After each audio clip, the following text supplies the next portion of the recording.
Hello friends, I have already discussed the outline of the plot of Sergeant Musgrave's dance, which is about a Sergeant Musgrave who has decided in to to settle the score of his subordinate Billy Hicks' death and the death of 5 other civilians in the course of a strife that took place in the miners' colony in England. The miners are a suppressed set of people, and the mayor doesn't want to give them their rights. These deprived lots one day and very often and very frequently make a show of revolt and resistance against the established norms, driven by the dire poverty that is killing them. It is understood that Billy Hicks has been killed in the strife, but then his son has died of poverty. This is too much for the soldier, Sergeant Musgrave, to tolerate any further. And he, in his desire and endeavor to establish a kind of order, tempts 3 other subordinates, brings them in a calculated measure in this miners' colony. This is a calculation because he enters at a point of time when this colony would be segregated from the remaining world, and no one will be able to track him. And the ones who came will be forbidden by the frozen stream. Today we'll see how is guilt as a major theme in Sergeant Musgrave's dance. Sergeant Musgrave takes upon him the onus of having allowed his subordinate Billy Hicks to be taken and trapped into that terrible incidence of an undue killing. And he also grieves over the civilians having been killed. So he has come here to settle a score, blinded in his thought of justice and revenge, to kill 25 for the 5s. Should this be allowed? Only because Sergeant Musgrave is being tormented by a sense of guilt. He thinks himself responsible for the killing of Billy Hicks.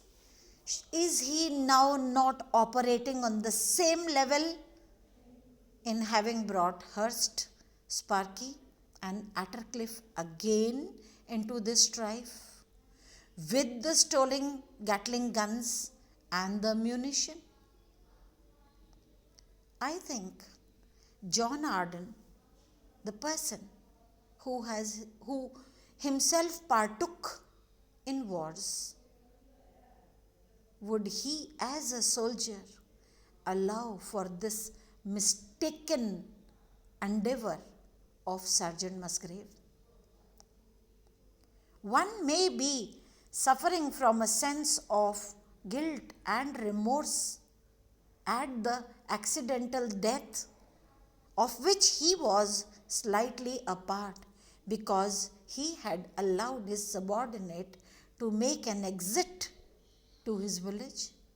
But then we cannot allow for further killings, and no guilt and no remorse should be of a kind to add fire to the already burning embers.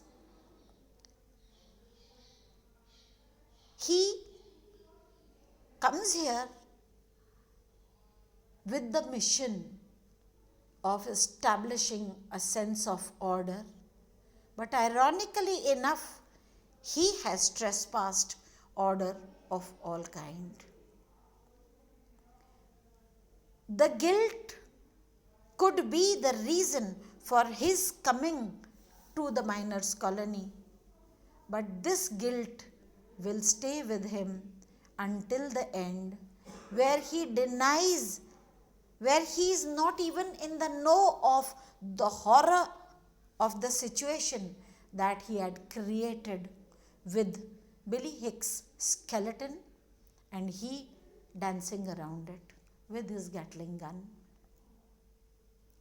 The prevention of the catastrophe has been worked out very aptly to curtail to us and to bring to us the idea that no guilt should give rise to another action that will generate more guilt. And therefore, at the end of the play, Musgrave is in prison and he will be made to undergo a realization. But the only one of the survivors that has come with him, Attercliffe, has been subjected, has been brought to terms with the realization that it is in growing that a man is welcome in society. It is not in destruction.